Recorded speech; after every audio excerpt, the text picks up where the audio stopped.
Welcome everybody. Good evening. A very warm welcome to this third London ACEs Hub hosted webinar on ACEs, attachment and building culturally competent practice for healthier relationships and communities. I'm Elena Alexandrou, London ACEs Hub member and clinical psychologist working primarily in the London Borough of Hackney. We're aware our community tonight has people located all over the UK. Feel free to say hello in the chat and tell us where you're watching from. We have three fantastic guest speakers. Welcome to you all. My co-facilitator for this evening is Derek Williams, fellow London ACEs Hub member, ex-boxing champion and wellbeing practitioner. Derek, over to you. Thanks, Elena, and hi all. Well, you know, it's my first time facilitating at a London ACEs Hub event, so I'm super excited. And you know, there's so much to go through. We've got so much social challenges that it's never been more relevant than this time. So I won't take up too much of your time and look forward to hear from the speakers because it's going to be great. Thank you.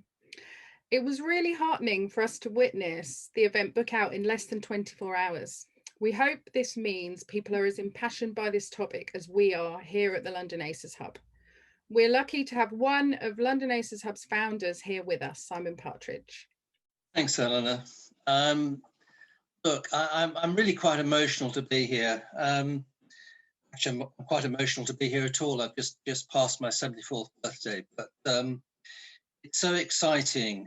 And as one of the founding members, it's so good to see LAH, or as Gina would rather have us called, LAH, coming alive, despite COVID and despite the postponing of our conference last March. And this topic is of particular interest to me. I was the first person to discover that Bowlby had used the term ACEs to lecture in New York in 1981. It made me see that the 10 original ACE questions, now expanded to include race and class and systemic violence, was a way of reformulating in a popular way what Bowlby had arrived at by his decades of attachment observations. I found this really, really useful from my perspective as a survivor of complex trauma. My article about this can be found on the LAH website. Before I hand back to Derek and Elena, I'd just like to pay tribute to the LAH co-chairs, Tiane and Roger, who put in so much effort behind the scenes to make this marvelous event possible. Over to you, Elena. Thank you. Our three speakers this evening have a commitment to sharing the important scientific knowledge and experiential learning from ACEs and attachment work. Our hope is that this webinar contributes to enabling creative thinking and action in applying this knowledge to build healthier and more compassionate communities from preconception and across the lifespan. They have an amazing 62 years of practice collectively and a range of exciting ACE-aware projects to share with you. We have time in the programme to connect and hear from the community here this evening, share insights and respectfully debate. And we're aware of how informed our audience is already. Each of our speakers will present for 10 minutes, followed by a brief Q&A. If you're with us on Zoom, please use the Q&A section to submit your questions and post any comments in the chat. Make sure you select all participants and panelists if you'd like to share your comments with everyone. Derek will be keeping an eye on our Zoom chat and Q&A. We are also live streaming on YouTube. Our ACEs Hub co-chair, Roger, will be feeding questions across from that too. This webinar is being recorded and will be made available on our website and YouTube channel afterwards. So now it's time to hear from our special guests. I invite our first speaker, Amanda McIntyre, a London ACEs Hub member and CEO of the For Baby's Sake Trust, a charity inspired by a vision to speak up for babies. She is passionate about empowering parents to give their babies the best start and will be talking about domestic abuse, breaking the cycle during a baby's first 1,001 days. Amanda. Thank you so much, and it's an honour actually to be speaking to you in great company about attachment and adverse childhood experiences. And we're going to start with a case study, really, about our work, the For Baby's Sake programme, which is working with families starting in pregnancy with the whole family to break the cycle of domestic abuse and give babies the best start in life. The best way to describe the programme is actually to let the parents do that. So we're going to start with a short film where parents will tell you what brought them into the programme and the difference it made. The first few years are so important. Who you are as a person is set up in those first few years.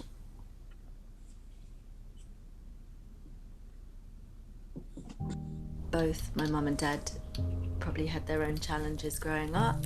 Certainly my mum did. My dad was an alcoholic. He was very angry, very depressed.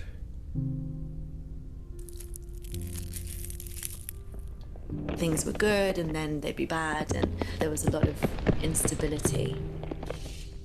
I was a teenage delinquent, stealing cars, selling drugs, just making a nuisance of myself. I learned to be quiet and keep things inside, and then really escaped in my imagination, and that's where I came alive. I met my girlfriend. It was kind of like in the movies. It turned my world upside down. We had that bond. And within 2 months of that, she was pregnant. I think we both kind of went into panic mode. It was very stressful. The idea of being homeless and pregnant. Where are we going to get the money? We started having quite bad arguments. And he put his hands around my neck until I couldn't breathe. Which is what led us into For Baby's Sake. I kind of came into the program thinking, am I just broken beyond repair? The practitioner, she helped me find so much clarity. It triggered me into a very dark place. Obviously we were dealing with domestic abuse, but it didn't feel like we were just pointing the finger. He was very respectful, listened very carefully to what I was saying. How on earth are we going to have a kid? And just helped me come up with practical solutions. To be able to work through these self-destructive patterns, make some peace with the past, putting tools in place to keep me safe and to keep him safe too. At every stage we had someone that really was trained and knew what they were doing, explaining to us what our baby was going through. And we had more space for us to figure out our relationship. It's allowed me to heal and come into myself. What are you doing? It's given me confidence to be a good mum. I can be a bit less erratic now. I can live a normalish life and have a family. He has two parents that want to do whatever it takes to be the best parents they can be for him. He's had the best start in my family as far back as anyone can remember, and that is not an accident. I don't know how many times the two of us have said thank God for baby's sake. It's been life-changing.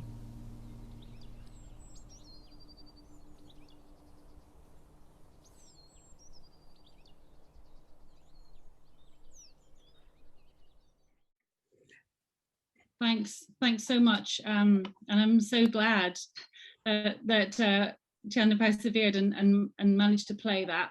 And thanks as ever to the parents who spoke in the film. Just briefly to put a bit more detail on how we work in that trauma-informed and attachment-focused way. So both parents joined during pregnancy because of the evidence about the importance of the first 1,001 days as a motivator for parents to make deep changes in their lives, and also because of the benefits to the baby of starting at that time. The programme is safeguarding first, trauma-informed and attachment-focused, and hopefully you saw from the film that it takes a very relational approach. Our practitioners are not therapists, but they work therapeutically, and that relational aspect is fundamental. In terms of being trauma-informed, so often our parents join our program and they will really say they don't understand why they're behaving in the way that they do. And so the way in which we help them connect their past to their present helps them make sense of their behavior and see where they want to make changes, both for themselves and for their baby. The inner child module is the therapeutic core of the program, where we're helping parents to reparent their own inner child within a multi-agency recovery framework. The next slide on attachment. Our parents typically have deep trauma histories, and often have lacked resilience factors as well as having a number of adverse childhood experiences. We are working to help them achieve secure attachment for the babies. I just mentioned video interaction guidance, fantastic intervention where you play, you video the parents and the baby, and then you play back the moments of attuned interaction. And so many of our parents will say, I did not realize my baby loved me. And when they realize their baby loved them and they build their confidence in the parenting, and it makes a huge difference, as you will see from the next slide, with some of the evidence from King's College London, big 4-year evaluation of our projects in London and Hertfordshire. King's College London emphasised the difference the programme was making through being trauma-informed and attachment-focused, and said that was fulfilling a really key gap in responses to domestic abuse, not just in the UK and worldwide. The next slide gives you a flavour of some of the outcomes, babies' development outcomes, being within the normal range, safeguarding results. Also, just to highlight the personal growth and the empowerment for parents. A really poignant finding from King's College London was just how engaging and empowering the programme is for families from minority ethnic backgrounds, meeting people where they are. You know, there is nothing more inclusive. And again, highlighting a finding around the intersectionality and some quotes from some mothers about how they've built their confidence. Improve my situation, improve my confidence, healthy boundaries, it's amazing. And the other one there, I'm in a different frame of mind. Like, this is acceptable. Beforehand, I was, oh, well, if you think that's right, okay. But now I'm like, well, I've had an enormous amount of training and I know what's right for these children. So you can see the confidence. And the final slide I'm going to show you is hopefully something that's going to clip, which is a little play, a little quote from a father. Hopefully this will play too. Yeah, I feel like I've grown more in the last 2 years than I have in my whole life. They taught me so much about myself, my parents, my upbringing, my behavior, my reactions, and now I feel more in control of myself. Thank you. Thank you, Amanda. I'm now going to pass you over to Anthea Benjamin. Anthea is a UKCP registered integrative arts psychotherapist, group analyst and supervisor. She has a special interest in racial trauma, particularly working with racial trauma in the body. Hello, everyone. Really glad to be here. I'll just wait for my slides to come up so I can just share some thoughts and my passion really about inclusive practice, and particularly thinking about family, culture and society, because I think for me, what makes me very excited about ACEs is the community movement around it and how we can all take our part in this movement. So the theme I'm going to be playing around with is ACEs attachment. What's culture got to do with it? We move on to the next slide. And I wanted to start with a quote from one of my favorite writers, Toni Morrison, to kind of locate us and thinking specifically about race and communities, trauma in communities. So no one ever talks about the moment you found that you were white or the moment you found out you were Black. That is a profound revelation. The minute you find that out, something happens. You have to negotiate everything. And I'm thinking very much in the position of thinking about racial trauma or community trauma, communities that are traumatized and are located with disturbance because of the experience of othering. So I wanted to start really with a familiar image, which is the ACEs tree, which I think is a very powerful image. And what we're normally aware of is the top part of the tree, the kind of the trunk, the branches, and the presenting issues that we know as ACEs. And what I'm really thinking about is the roots in terms of the intergenerational trauma and where a lot of these traumatic events stem from. And it makes me think about when I was training as a therapist, one of the famous quotes was Winnicott's, there is no baby, in that context of there's no baby without the mother. And I always used to think in my training, well, there is no baby, mother, family without the social political context.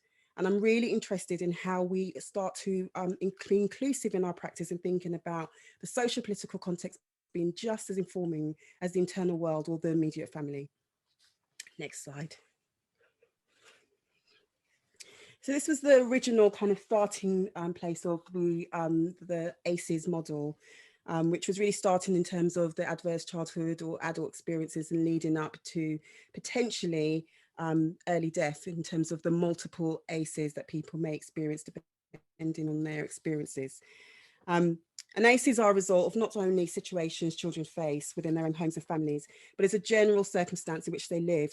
For me, this includes the social political context, which as a metaphor I play around with becomes the air we move through and inhale.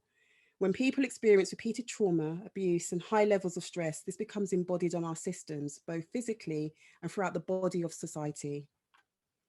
Next slide.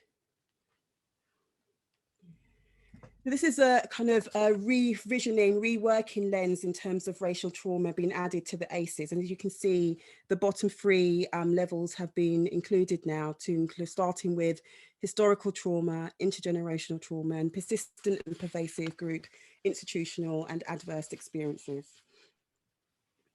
The nature of the impact of ACEs can be better understood by the reference in the ACEs pyramid. I think it's really helpful, where it positions the base of the ACE pyramid as historical trauma, which refers to the notion that collective traumatic experiences of one generation or multiple generations can increase the risk of psychological functioning for future generations. And we can see that in certain movements like the Black Lives Matter movement, which was very much about a response to an intergenerational wounding. The idea that the ACEs does not include a racial issue, for many people can feel like an eraser of many people of colour's experiences of pervasive and damaging impact of racism. This is particularly relevant as many people from non-white communities are far more likely to experience societal messages that causes racial distress, which in itself becomes an ACE. A growing body of research has demonstrated that the profound effects of racial discrimination on health may be understood through the lens of racial trauma. Given the enduring and pervasive negative impacts of racism on Black youth and Black communities, and when I say Black, I want to define that I'm thinking socio-politically in terms of the idea of an umbrella statement for people who are marginalised and are othered and considered people of colour. So I want to be really clear about that. Although, if we're thinking about Black Lives Matters, we may be thinking specifically Black people, African and Caribbean descent, but I'm being an umbrella statement in that. Has been well documented in evidence to argue the effects of racism related encounters such as discrimination, micro and macro experiences can be conceptualized as distinct forms of traumatic stress, otherwise referred to as racial trauma. And I think about this in terms of community trauma, which can be seen through Islamophobia as an example of that, as well as within the Black Lives Matter movement. Next slide. I love this quote from James Baldwin. History is not the past, it is in the present. We carry our history with us. We are our history. Racial trauma can be defined as an emotional and psychological response to racism-related incidents that are unexpected, experiences threatening, and result in significant psychological distress. I would add, for many, this is an everyday occurrence. And so, in terms of thinking about the community movement and addressing the issue of racism being included around ACEs is about how structurally we're able to address that.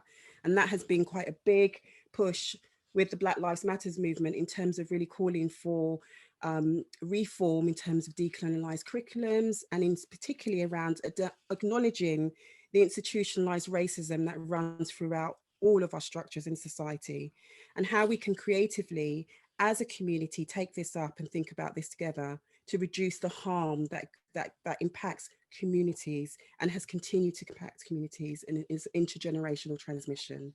Next slide. This is a slide that was going around at the height of the Black Lives Matters movement, which was trying to, and I think it was collectively as a community, people were trying to understand this idea of covert and overt racism, and how it stems from the historical context of white supremacy. And I like the idea of this. I think that the model of an iceberg is a very helpful way of us understanding the dynamics and how it plays out in society. And we tend to focus on the top end of the iceberg in terms of it being very literal experiences, in terms of hate crimes or racial slurs or using the N-word or BNP. But actually the most insidious aspect of this transmission across society and intergenerationally is under the water, where we can see this activating in all sorts of ways. And particularly for Black youth, I would say this is particularly pertinent in the school to prison pipeline, or as some people would say, from the care to school to prison pipeline, which is profoundly impactful. And we know in those institutions, particularly in mental health systems, we have up to 60% in some institutions representations of people of colour. So it's a profound issue that needs addressing. Next slide. What has been very hopeful in various different anti-racist movements across different identities is that there's been a conceptualization about how do we move from a kind of anxious, paralyzed position of being in a fear zone to being able to expand our boundaries, to be able to tolerate the discomfort, to move into a learning zone, and hopefully remain in a growing zone where we are robust to be able to reflect on our process, to understand our histories, to understand our unconscious bias that we bring into all relationships and unconsciously operates within institutions, to be able to work collectively as a community to start to heal something. But we can only heal it by acknowledging and owning and entering into what I call a brave space to have difficult conversations and make sense of the historical context, the intergenerational transmission, and enable a collective change where all people can heal. Next slide. And so I like this image. The hopeful, I think, movement of ACEs is really about a community movement, that we are all part of the community, where we can all be connected, that we can promote healthy and resilient responses, where we join together and disrupt the cycle, the foundation being about accepting that racial trauma is a foundational piece of work that we need to do when we're working interculturally across communities, and that we are curious about what we bring as well as what we need to kind of meet and respond to in the communities we work with, and being able to be resilient and strengthen our ability to be resilient in terms of thinking about our own collective histories around intergenerational trauma, that we can start restoring lives, not just of individuals and individual families, but as communities. So let me just show you a couple of slides of some children that I've worked with. I just wanted to, they were very keen for me to share this.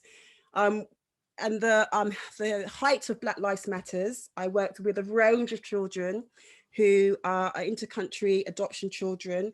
So multiple losses in terms of their experience, and all experiencing quite profound experiences of racism because they were in predominantly white environments. And we did a project around claiming the beauty of their heritage, but also being able to write letters of messages about what would help as a community collective to address racial trauma.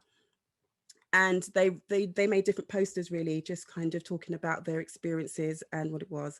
And we did a lot of work in terms of them claiming the beauty of their own Black skin, because many of the children that I work with often come wanting to be a different colour, wanting to be in a different body, wanting to be anything other than in their own Black or brown skins.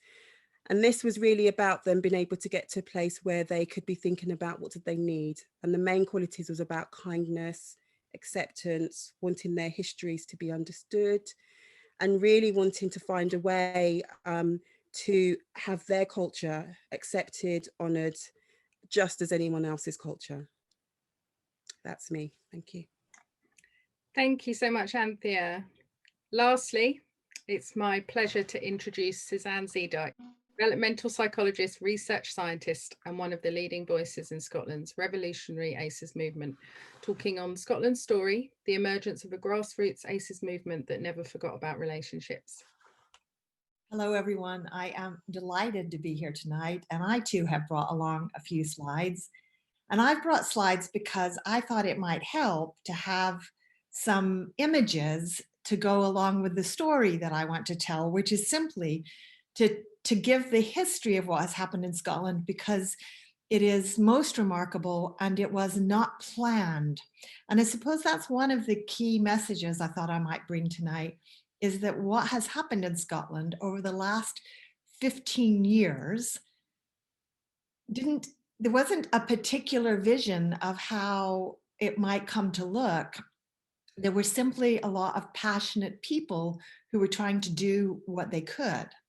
So these are some of those people who were there at the beginning. This is John Carnican, Karen McCluskey, who started the Scottish Violence Reduction Unit. That's where Scotland's ACEs movement begins, from my perspective.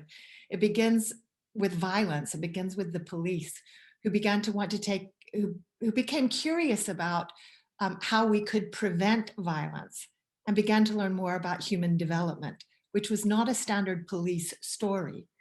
And on this slide is also Harry Burns, the Chief Medical Officer of Scotland, who, whilst talking about what we might think of as standard medical challenges, what he most talked about when he spoke to the public was attachment and ACEs, because he was really trying to help his audiences to understand about well-being.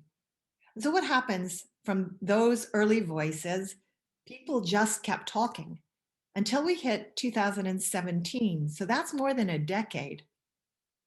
When the film Resilience reaches Scotland, and it was hosted by myself and a woman named Tina Hendry, there's pictures of us there, and our two small organizations, we originally intended to have one screening of the film Resilience, and we popped it up on social media and it sold out within days. And this image is a memory that by the time the summer of 2017 was over, that film had been screened in 25 different communities of Scotland, most of which were sold out. That was never planned. That was a response to the hunger for knowing more about ACEs and to see this film. This film changed the way so many people across Scotland began to understand trauma and took part in this conversation. What also happened that summer is that a Facebook page was set up, the ACEs and Trauma Scotland Forum, and within weeks had 4,000 members. And I just want to stress that because it gives a sense of what happens when a time has come for an idea. And I think that time had come in Scotland. Here's one more piece of that evidence. Local ACEs hubs began to be set up in communities across Scotland by communities, not because there was a central network, but because communities thought that other people in their communities who didn't yet know about this information deserved to know. And so they were put together sometimes by public health people, sometimes by parents, sometimes by teachers. This list is a true community effort. In fact, I should say communities, because there were so many different communities that got involved because they saw other communities stepping in as well. In 2018, this conference was held. This energy, and there's about 2,000 people in this picture, came together to talk about ACEs, came together to talk about children's suffering, came together to talk about attachment, even though that language was not always used.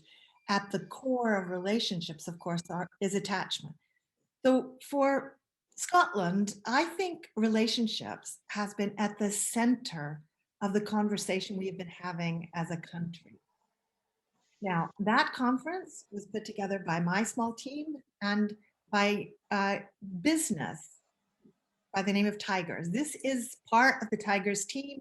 I know the members of the Tigers team are here tonight and might send in some questions. once again, I'm trying to say, here are two organizations who simply did what they could. This comes from grassroots energy.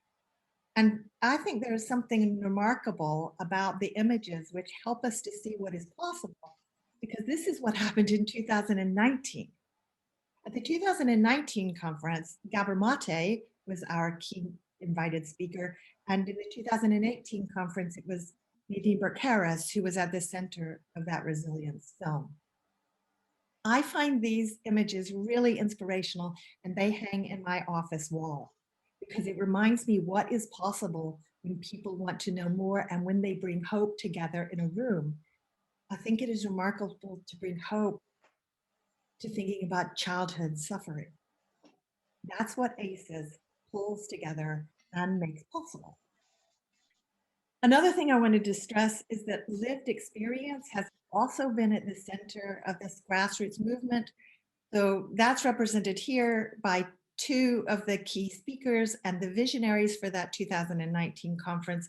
This is James Docherty and Kim McGuigan, and they stood on that stage in front of all of those people and told their stories of childhoods with trauma and ACEs, and the hope that their knowledge now of themselves has brought to the kind of adulthood that they can have and what they can offer to their own children. If you would like to know more about any of that, we now have a YouTube channel. This is a screenshot that I took. There's nearly 100 videos on that. You could listen to Kim and James's talk.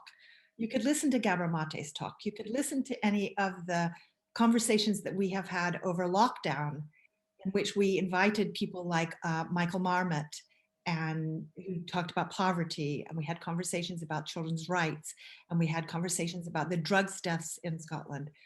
This is our attempt to get news, information, insights out to the wider public, and we have found this to be really effective. It's had hundreds of thousands of views across those videos.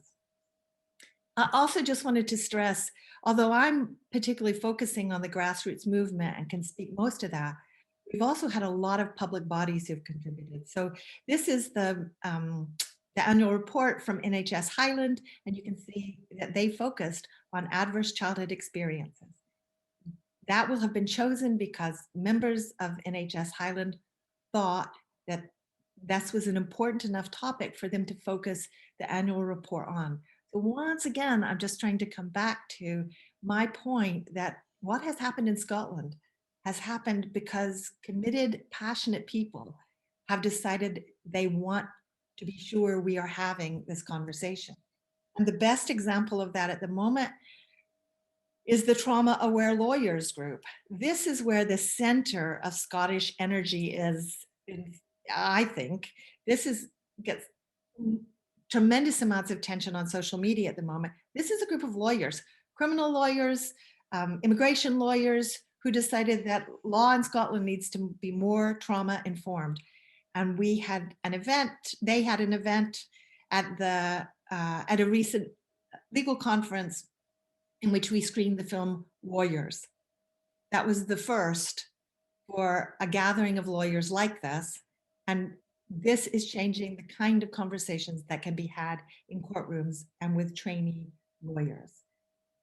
If you would like to know more about any of that, Simon, who you met earlier, and I have a set of papers coming out in the journal Attachment next month, in which I tell the history of Scotland's ACEs movement, and in which Simon in particular explores the links between attachment and ACEs. Because if we're going to have what we envision as an ACE-aware nation, at the heart of that needs to be relationships.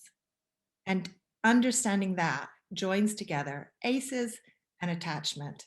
And if one of the things tonight can do is to help people to think more about how those are linked, I think we will really have served, because very often people now think of ACEs as about trauma. And I think we need to bring to that the insights of attachment and childhood development.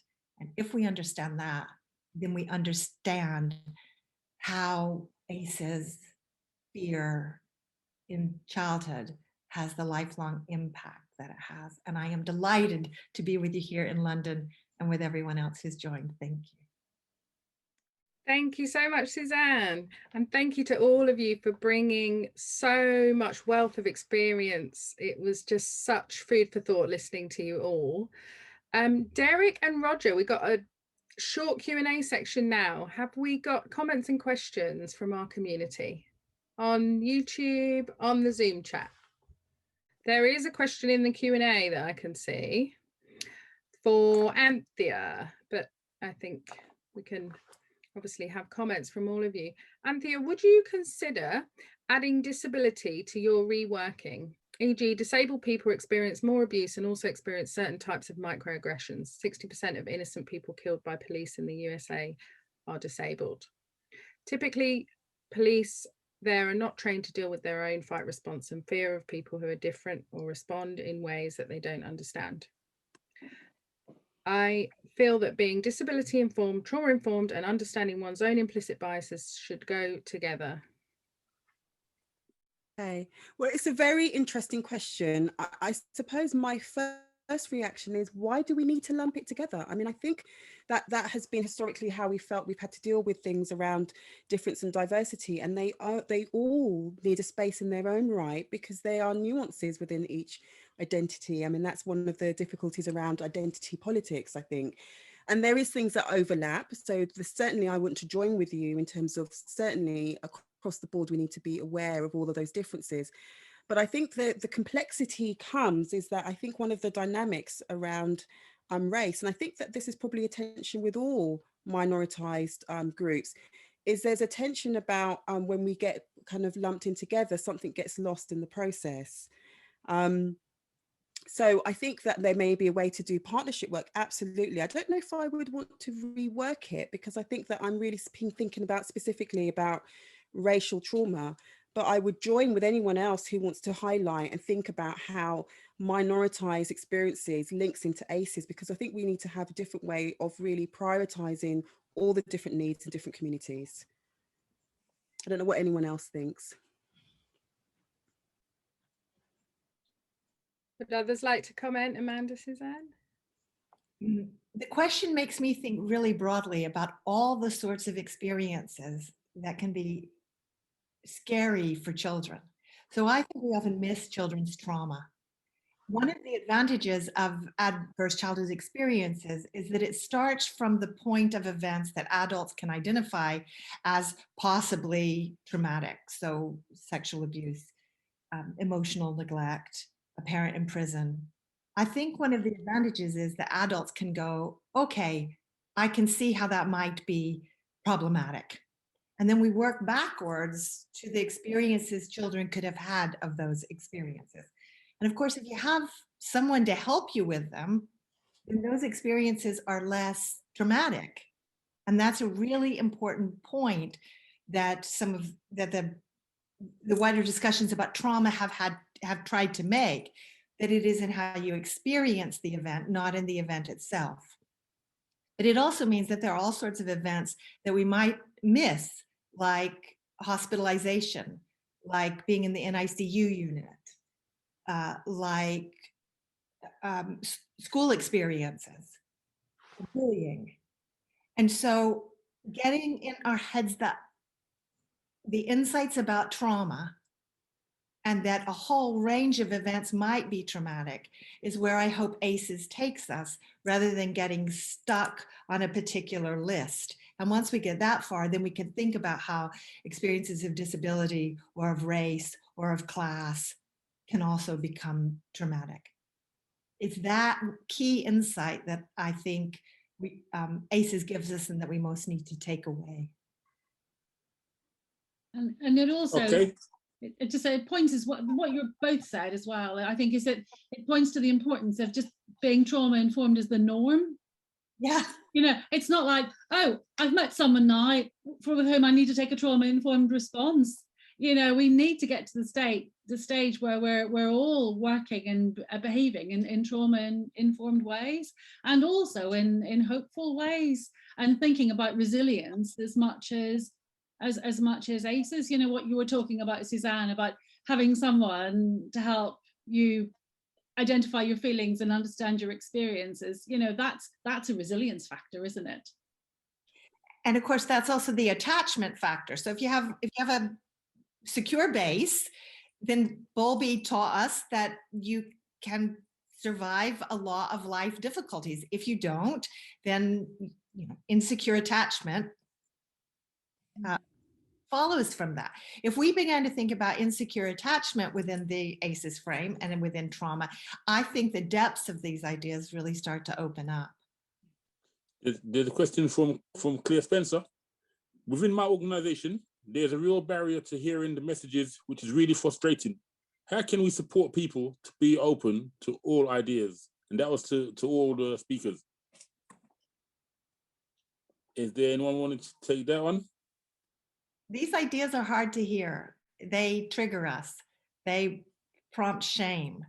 They cause us to reflect on how we raised our own children, or what we were like as a teacher, the things we didn't know, the things that we would do differently if we had known. And of course, they trigger memories, conscious or otherwise unconscious, of our own childhood. So understanding that resistance is part of the picture. And that's why Felidi and Anda, who did the original ACEs study, experienced such denial at the beginning. Nadine Burke-Harris, who is the leading ACEs voice in America, also talks about that. Seeing denial and resistance and doubt as part of the picture is, I think, helpful to us. Okay, that's great. Well, I think that's coming to the end of our question Q&A. We're going to move on to other areas. It's been so informative. Thank you, Derek. So we're now going to just move on to our sort of solutions and change. I think we're already talking about this, aren't we? But we're moving into a kind of conversation now. So I want to just invite our three guest speakers to have a conversation together about solutions and change. So speakers, where do we go from here? What are the next steps in supporting each other to create the healthy relationships and communities that we all want? What might be needed to enable this? Just a few small questions for you. Well, I'd like to build on the last question that was asked. And I suppose, what we're talking about is culture change. And the nature of change in any culture is painful, because in order for something new to be born, something has to be, has to die, has to be killed off. And so the natural response is for there to be resistance. But my position is really, it's about how we're able to stay open and keep the conversations going. Because I think when we present someone with something new, particularly when it's something that they are used to and they're comfortable with, it is threatening and it's triggering, as Suzanne said. And so I think we need to be persistent and keep having those conversations and be resilient around that.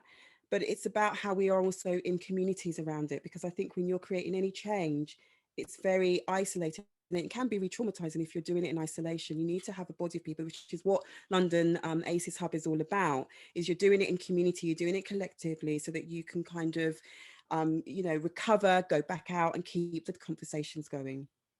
Yeah, that's interesting. There was a question that was going to be asked earlier, but the person didn't get to ask. He said that trauma is very muddy. And how does the average person get to understand the impact on everyday life of trauma? And that's to any one of the speakers. Derek, I agree with you. Trauma is muddy.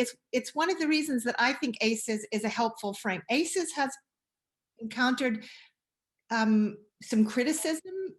Not everybody likes the ACEs frame, but I think one of its advantages is that it gives people a starting point because it has a list. And as I said, it lets people enter a conversation. Trauma is muddier, is a process, it's harder to get your head around. So if you put together trauma and attachment and ACEs and other words that help to start to give us a frame, for me, that's hopeful, because it lets you come from different perspectives. And I totally agree with Anthea. We're talking about culture change. We're really talking about what kind of culture do we want to have? Lots of people did not used to realize that stress in childhood changes your biology so that it affects your adult People didn't know this, but now lots of people do. Not everybody does, but lots of people do. So I think one key thing we do is we keep talking and we tell stories of change. So we tell the stories of the people who didn't used to know and what they did with that information once they knew, whether that's at a personal level or how it changed professional practice, like the lawyers or the teachers or the midwives or the health visitors, because those stories give other people permission not to have known, and they inspire action and curiosity in other people. So that's what I think we do. We tell stories. Yeah, thank you. Really talking there about walk the talk. Amanda. Yeah, and I think our organisation and a number of other organisations have actually been putting resources together recently to help support those conversations, to equip professionals particularly to have trauma-informed conversations. You know, the healing starts with someone being able to tell their story, but our trauma can get in the way of our ability to tell the story. So how do we create trauma-informed conditions to start those conversations and to take them forward? And I think it's quite encouraging that, you know, a number of organisations like ours have been providing practical ideas about how to do that. Compassion and having a sort of shame lens and understanding the effect of shame is part of it. I think also so is motivation. You know, we started designing our programme to help parents to break the cycle of domestic abuse and give their baby the best start in life. Now, there's no more powerful motivator than to want to give your baby the best start. And when we started to work in a different way, people came with us because I think above all, our motivation to help empower parents to give their baby the best start. And that made it, I think, easier to embrace some of the things that might have felt a bit more sort of tricky to embrace. I think the science also really helps. You know, we did some work with Parliament recently in the House of Lords when the domestic abuse bill was going through to really emphasise the importance of getting help, trauma-informed and attachment-focused help to parents starting in pregnancy. And when we presented the evidence to peers, they were really surprised. They just didn't know the science. And when they heard the science, I was drinking it up, and that has led now to a commitment which we hope will be fulfilled very fully in the statutory guidance, to make it clear that not only should we be recognising that children are victims of domestic abuse in their own right, but it is so important to work with parents and to start that work in pregnancy. And to do all of that in a non-blaming way. Absolutely. One of the challenges as a society is that when we watch parents do things that are harmful or hurtful to their children, we typically at the moment move into a place of blame and judgment and accusation. What a trauma-informed, ACE-aware approach asks you to do is to stay in a place of curiosity. Yes. What is going on for that parent? Exactly. That leads to that way of engaging with their child. But you could also ask what is going on with people who are abusing drugs or people who are alcoholic. And so the lawyers who I mentioned have talked a lot about phrases like wasters and junkies, that kind of shaming, blaming language keeps you from being curious. And so one of the things they have tried to do is to start to change the language that's used. Staying in a curious place, even in the face of watching people cause harm to others, is hard to do, but it is the solution to getting us over the humps that sometimes block us from actually finding the solutions that would be helpful to all of us. Is there a pattern? Is there a pattern of drug abuse or alcohol or even racism? Is there a pattern amongst the trauma? We have the highest rate of drug deaths in Europe here in Scotland, Derek. And if addiction comes from trauma, that's why we were keen to have Gabor Mate come and speak. Absolutely. Lots of people don't know that, and so they think it's a lifestyle choice. And so we have been fortunate to be able to bring a trauma-informed lens to that discussion about drugs deaths in Scotland. Trauma also happens within a cultural context, and so I think that for me it's culturally trauma informed, because I agree with everything that's been said, and I think what I want to add is, even when I'm trying to be culturally sensitive, I still cause offense, I still inadvertently cause shame, but it's about how I stay in that dialogue and support us to come to a shared understanding and meaning. And I think in terms of our resilience and robustness, we have to be able to have uncomfortable conversations in it as well. Even though we were having hopeful conversations, it's about the muddiness that you were talking about there. It's about we stay with the process, even in the muddiness, even when our shame comes up, even if unconscious bias has been pointed out, we stay in the dialogue, because that is what relationships are about. It's about really hanging in there for the long haul. So a lot of behavior is coming from the trauma. A lot of misbehaved children, or a lot of experiences is from the trauma. That's what we're hearing. Is that, Derek, in fact, a lot of people now here have stopped using the language of challenging behavior and now use the language of distressed behavior. And one of our primary schools, Patuka East, can tell you how that simple language change changed the way that their teachers made sense of the behavior in front of them, because distressed behavior needs help and challenging behavior often is perceived to need control. And so stories about simple things like language change really inspire other people, I think, to wonder how we, to be more aware of how we limit our own thinking, in the culturally thinking in the ways that you're talking about, Anthea, just by the language that we use. Absolutely. And how we sit, I wonder if people have got kind of ideas about how do we kind of manage that collective shame and sit with all of that.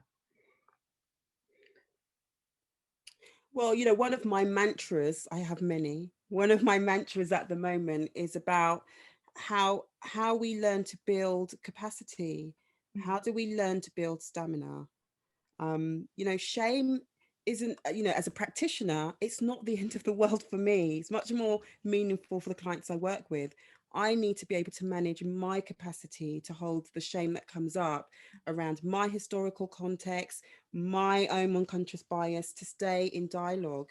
And I think that we all need that as a society. We're not very comfortable. There's so many taboos that we can't talk about openly because we're afraid, particularly in the British culture, about causing offence. And we need to build more robustness to be able to enter into difficult conversations collectively. So if we look at trauma and we look at a child who has behavior, do we link the two? Do we link the trauma with a behavioral problem? Or are they separate issues?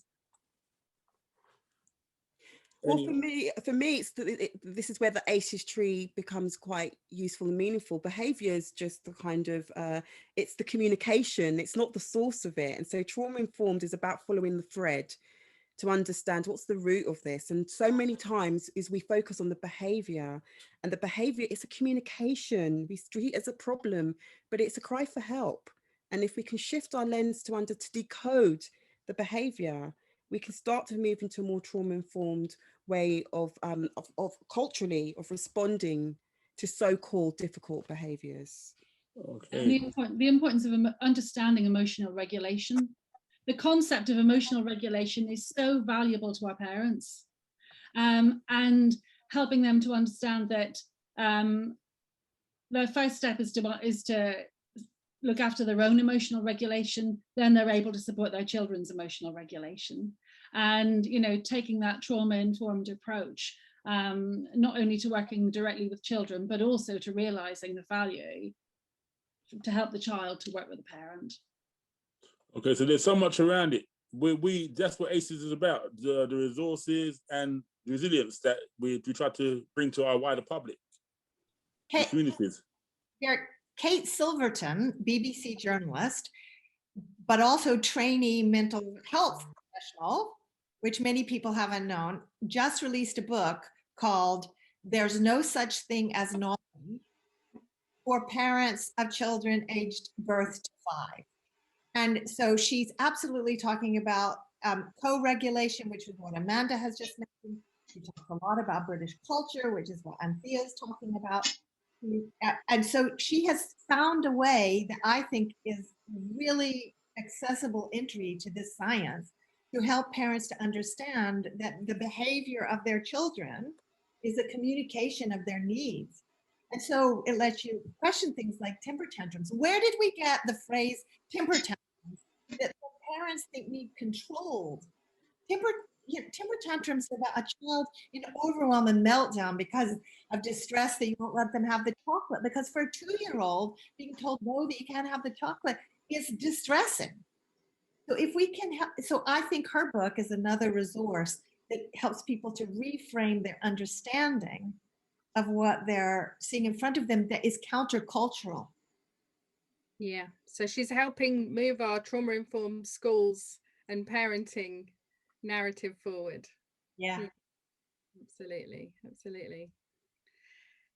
How are there ways that we can be working together? Are there kind of gaps where we really could be working together more and we're not?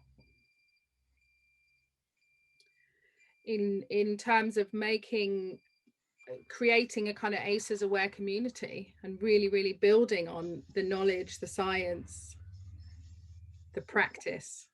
One of the things that I think is really inspiring about what has happened in Scotland is that it is really cross-sector, right? I've tried to give a sense of that. Lawyers, police, social workers, teachers, health, care, business, parents. So because there has been so much grassroots interest, people can come to that conversation regardless of the sector that you're in, and then take it back to your sector. And so if it helps people to know that we are managing that wide conversation in Scotland, then, you know, then that's great. Then other people can draw on that. We have a long way to go, you know, but we've got lots of energy now that we can draw on and that we know filters across our borders. Anthea, I think your presentation was so helpful in sort of unpacking the ecological model that we need to have, and you know, the key principles that we learn about working with a family and concepts of a safe base are just as important to what we need to do at a community level. You know, if we want to get healing and build resilience in our communities, it's the same golden rules really, and the same way of behaving that we need to sort of spread and ripple out is exactly the same as what we need to do when we're working with a family. And so often I think in public policy these things go in boxes. I remember going to an event in Parliament, and it was and there was a cross-party event, and it was about communities and sort of about levelling up. And then, to my delight, politicians from different parties really started talking about attachment and making exactly the point that Felicity made earlier on in the chat there, Felicity de Zulieta, again, one of our great founding members of the London ACEs Hub, saying insecurity tends to facilitate racism. Well, insecurity tends to facilitate all kinds of social unrest. And what these politicians were saying was that a few years ago, they hadn't realized that what communities were calling out for was security. They were talking about giving them freedom and all sorts of things, but actually what they were really wanting was security. Which helps build on that. If communities and individuals want security and you're surviving in a time that is really threatening, then politicians who seem to offer security, even when it comes with violence and division, are really appealing to a lot of people. So that helps to explain, if it's okay to say in this setting, that helps to explain a lot of what's been happening in America with Donald Trump. And a lot of people have wondered where some of that energy came from. It's because there's a lot of change. And when you offer certainty, that feels safe to a lot of people. So that wish for security can take us to places where there are division, or if we think creatively, they take us to places that create more connection. And you can hear in my voice, I've taken a bit of risk saying that. But I think we need to speak uncomfortable truths so that people understand what is happening and can can then be braver in their thinking. We need to talk about this stuff because we suffer if we don't. Yeah. I'm so pleased you say that, Absolutely, Suzanne, absolutely. And bring people alongside, and how you're really all talking about how do we kind of connect to our own vulnerability, share that with others, and use that as a point of connection. But also, I would say is that there's a false belief that certainty creates security for everyone. It creates security for some people, and other people are suffering. And so I think if we can really embrace that and recognize that actually collectively how we really are able to really be a kind of wider community that really takes accountability, it's about us all grappling with uncertainty. Yes. Absolutely. And that I think part of what ACES speaks to is there is no them and us. You know, the counter to them is us. And when we don't focus collectively on collective goals, the suffering spreads. So there's this idea that there is no them over there that have trauma. Sometimes I hear people talk about, well, the traumatized children, or not all children were traumatized by the pandemic. We somehow end up with this idea that there are these traumatized people and then these untraumatized people, and the ACEs is only about the traumatized people. That is simplistic. We need to move beyond that so that we understand that that there's trauma is much more widespread, and those divisions aren't helpful. Thank you, Suzanne. Thank you to all of you, Anthea, Amanda. That was an amazing conversation. So much hope and inspiration. We are now going to go to our second Q&A slot, which is a bit longer. So we invite comments and questions from the many different voices in our community tonight. Please don't be shy. Derek and Roger, can we have another look? Okay, well, questions? Yes, we got one. I mean, it's been so hot now. All the questions are coming through, so I'm trying to read them and they're going loose. So the one I got from Judith says, not why did they do that, but what happened to them is the key. So so that was an important one.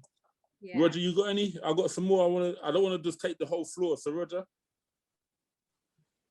Roger, I think Derek, you read out the questions that are coming. Okay. Coming through. So there's one from Jack, I think. Jack has asked, regarding the need to have robust conversations about taboo topics, how can we achieve that as society when so much is analyzed as discriminatory and traumatizing, trauma inducing? So anyone want to answer that? Well, I think that's part of the process. And it's a bit like what I said earlier on about the nature of changing the culture. It's painful. There is no sidestepping that. The important piece is about how do we stay in relationship in those conversations so that we move through that. And I think my experiences, particularly around issues around power and difference, what happens is we're very fragile. And the moment it gets a bit uncomfortable or people feel a little wounded, the conversation stops. And that is why we're in the difficulties we are in now. We have to find a way to stay in relationship. Okay, and Peter Todd, thanks for that. I mean, I think everyone's questions have been answered. Peter Todd has said, he sees the root cause as the child's environment or the family and the home life, and which I think you touched on that earlier, three of you. Misunderstanding. Let's see more Q&A. I think we got some more on our Q&A as well. Yep. Let's see, we've got, given that telling your story can be re-traumatizing, how do you ensure stories are told a responsible way? That was from Alexandrou Ward.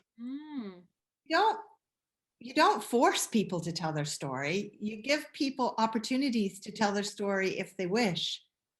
And then what you do as public bodies is that you listen to those stories. So sometimes people are brought on to tell their stories, but they're not really at the table. Their insights don't contribute. They aren't perceived to hold a place of power because professionals have the power. So if we need voices of lived experience, lived experience will tell us how to solve a lot of problems, but they need to have equal status with the people who typically hold power. So one of the problems is that ACEs means that professionals have to give up some of their power. And professionals don't like to do that. So that is part of where the resistance comes from. If this is a revolution, all revolutions eventually come to an issue of power. It's a power struggle. And so, so in Black Lives Matter, it's a struggle about race. And, there are struggles about class. I think ACEs ultimately, if it comes down to a struggle, becomes lived experience versus professional power. And that becomes really, and I don't mean it has to lead to that. I mean, if the power structures get curious, then we invite more people to the table. If the power structures do not get curious and give up some of their power, then we will have a different outcome. Mhm. Okay, I've got one. Yeah. I've got Thank one you. from. Hello. Yes, I've got one from Jenny who says, really great to debate Brain Brown's Unlocking the Youth, or us in Soul Conversation with Oprah and Dr. Bruce Perry about their book. What happened to you? That was the book. It unpicks ACEs and trauma-informed conversations worth a listen to. So that's a book that she's mentioning. And that goes back to what Judith said about it's not why, it's what happened to you. And going back to the previous comment, it's about understanding that pushing for linguistic interpretations is the very thing that can be re-traumatizing.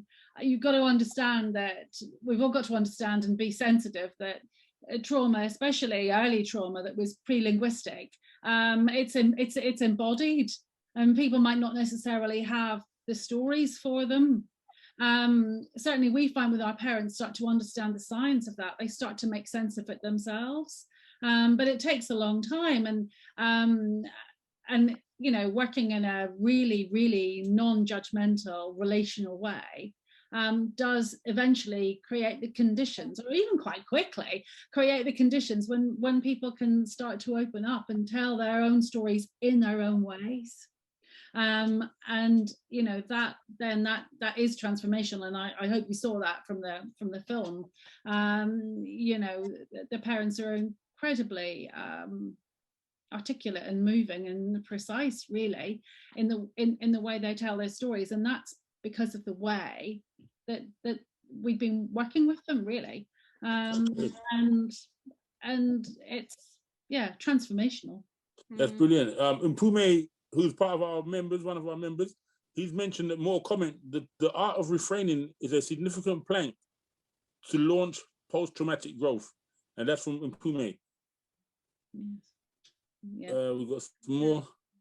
What about inter and transgenerational trauma? This is from an anonymous attendee.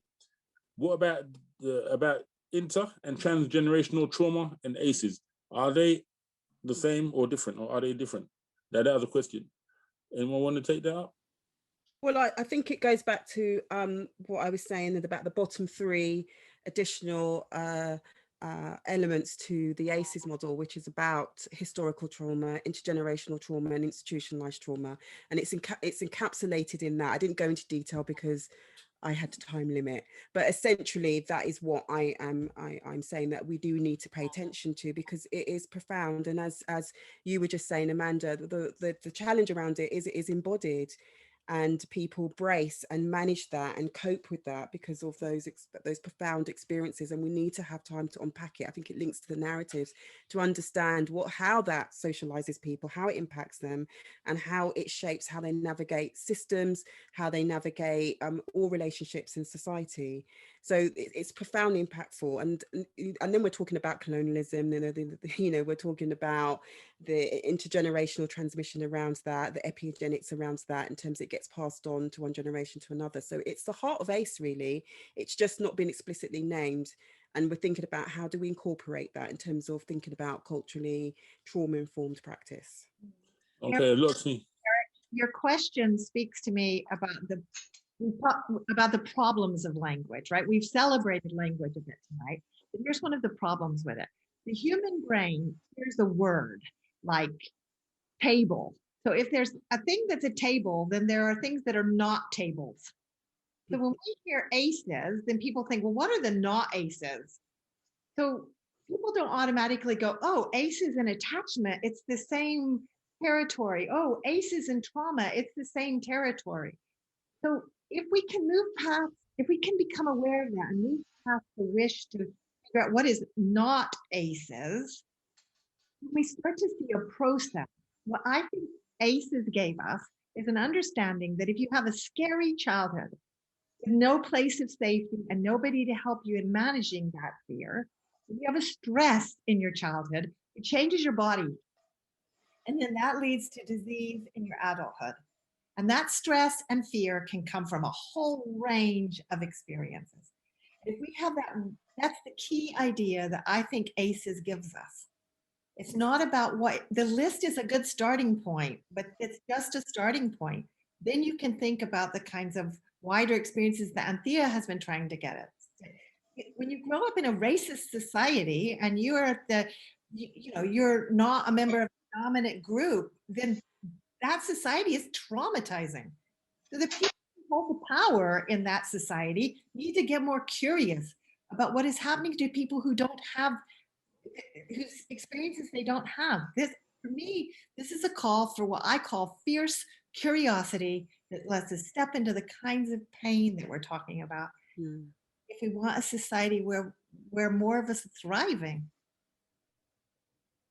There's so much cover. There's a question eager to jump in. Yeah, go ahead. So much to say. It's exciting. It's brilliant.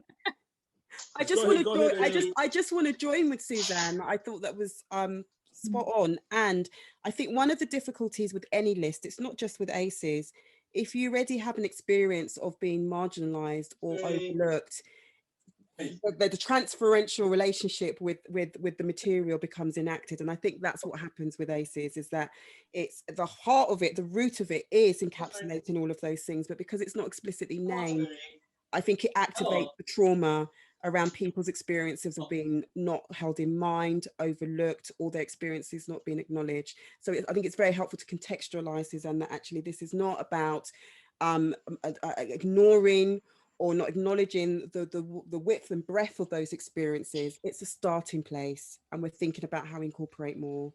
Anthea, do you think that might be why Nadine Burke-Harris, Surgeon General, has rejected racism as an ACE and just sticks to the 10 original ACEs? I have to say, I think many people are curious about how that came to be, and I think she had a particular lens, and I think that's part of the challenge around how you're positioned. Actually, I think there can be an assumption because she's an African American that that should be on the list, and I think that's what's so controversial about the debate around this. But I think she was really approaching this from a particular lens, and in the spirit of what Suzanne was saying. I really think that's what her intention was, but that doesn't mean that we can't think about how do we include all these other things, because it's important that everyone is included. It's an inclusive model. That's what's so hopeful about this. Thank you. That was from Felicity, who's one of our London ACEs founders. More questions? Oh, can I come back in and say one other thing? Look, tonight is about ACEs and attachment. Can I tell you, I've been to relatively few events with all the places I speak that have explicitly brought together those two terms. Now, for me, ACEs and attachment are the same territory. Bowlby would have celebrated if he had been here to hear about ACEs. But the reality is that because of the way he framed these processes, people haven't made the links that ACEs has given us. So, 75 years ago, we had attachment theory. If people had really understood what attachment theory was telling us, then we wouldn't need Amanda's organization, right? So is one particular possible vision, because we would have put together systems that address those attachment needs. But I think because of the way he framed it, people didn't really understand it. And how many generations have gone by in 75 years? We lost all that opportunity. So if ACEs gives us a way to frame it so that more people can step into those conversations, then I celebrate that. I don't want to do this in another 75 years to have people who replace all of us having these conversations, because it's going to be worse, because climate change is coming, and that's going to be a whole new, level of trauma. We need to think now and not put this off because it's inconvenient. And I think that's why we were so keen to have this webinar and have this conversation and bring ACEs and attachment together in the way that we have done tonight. And people want to hear it. The community are with us because we were sold out almost immediately. Amanda, it makes perfect sense when you bring the two together. And also, I think, for us, when you bring trauma and ACEs together with attachment, it really makes the case for the kind of support that parents need. Just how important it is to get the right support to parents as early as possible, starting in pregnancy, because that's the way to break the cycle. We're tapping into the powerful motivator, and also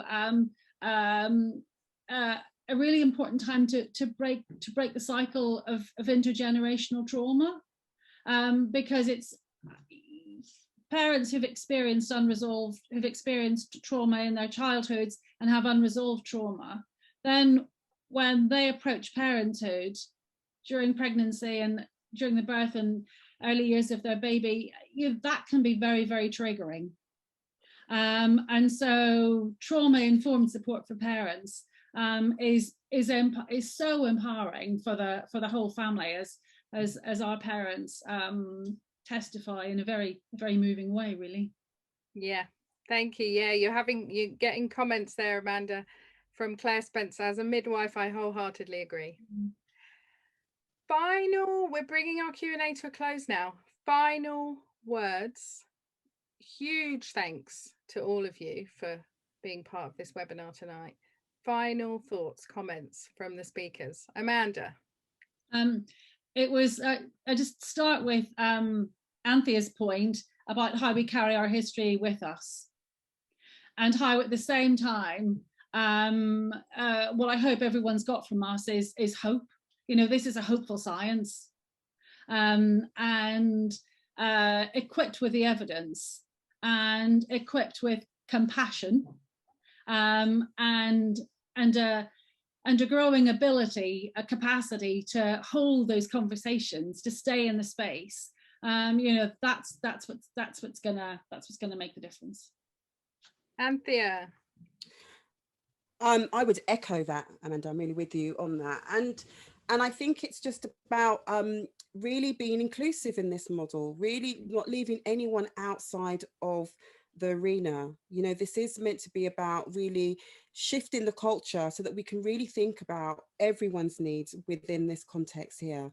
And it's important that part of that lens is having a culturally informed approach to thinking about trauma, because it's a different facet on there. Thank you. Suzanne. I'm watching the chat bar come up, and someone has just said, please can you speak to Palestine and Israel? And up there, because for me, this is an example of intergenerational trauma. Absolutely. So what happens now follows from what happened before, because we carry it in our bodies and we carry it in our culture. So I went to end with the words of John Carnochan, who you saw in a picture on my slides, who was a key founder of the ACEs movement here in Scotland. And he's really famous for having said, it's really Arthur Ashe's. He stole Arthur Ashe's phrase and then, well, borrowed it, I guess, and start where you are, do what you can. So to anyone who is here tonight, start where you are, do what you can. You don't know where it will lead. Scotland's movement, we had no idea it was going to lead to the pictures that I've shown you. So I find that a real relief, that I don't have to know where I'm going. I just have to start where I am and do what I can and have faith that it will lead to something better than was there before. Because in the end, that's all you can do. And I hope that helps people to relax and step forward with curiosity, with fierce curiosity.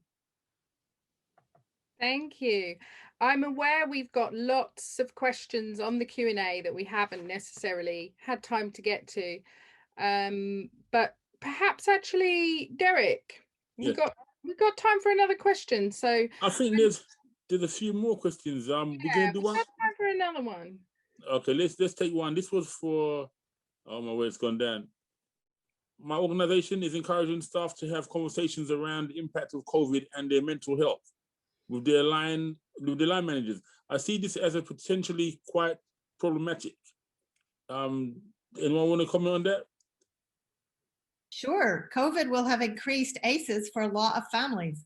There will have been families that were kind of just coping emotionally, but if you squash people together in crowded housing and they don't have space to, regulate emotions again, COVID increased ACEs for a lot of children. And if that's for the young ones in particular, then that will have shaped the way their brains and bodies are developing at the most crucial period of the foundation of development. And then that's going to carry on through all the years of schooling. And so if we think COVID became the past and history, those children are carrying it in their bodies. We need to remember that. We need to think about that. This will become intergenerational too. And if we do that, then we bring hope to these questions rather than depression and distress. The hope is the most important part. Thank you. That seems like a great place to end tonight. The hope is the most important part. Thank you all so much for bringing the hopeful science of ACEs and attachment. We are coming to the end now. Thanks so much. What a rich, fantastic event. Gratitude to all our speakers, Amanda, Anthea, and Suzanne, for sharing your views and passions and inspiring all of this debate and ideas for positive change. There are so many comments in the chat. Yes, yes, yes, we need this for everyone. We need this for teachers, midwives, everybody. So just to kind of close up, yeah, thank you so much. Lots of comments coming in. We have a few more events coming up that I want to let you know about. We're planning many more food for thought and action events. Our next racial justice open conversation, which will be focused on education, is happening next month in June. And we've got a webinar on ACEs and criminal justice coming up in July. We've also got our first ever much anticipated conference in association with Confer in September. For updates on all of these events and other ACE related news, keep an eye on the London ACEs Hub website, subscribe to our monthly newsletter, News for Action. All the details are on our website. As soon as this webinar ends, the feedback form will come up on your screens. Please do take a couple of minutes to complete it. Those watching on YouTube will receive the link via the live chat as well. Thank you to all of those on YouTube. We are a learning and awareness raising community. We welcome feedback and collaboration. You can send us a message on the Contact Us page on our website. We really, really want to hear from you. I'll now pass over to my co-facilitator, Derek. Well, thank you, Elena. Once again, Elena, listen, we had such a great time. Thank you to everyone who's taken part, to all our speakers. It's been great. I said before that I was super excited, and I'm super, super excited now because all the questions got me really happy to hear the answers. So let's keep the ACEs conversation going around and keep the ACEs aware, metropolis. If we do that, we'll be going the right direction. So thank you and good night. Oh, thank you. It was a pleasure. Thank you guys. It was so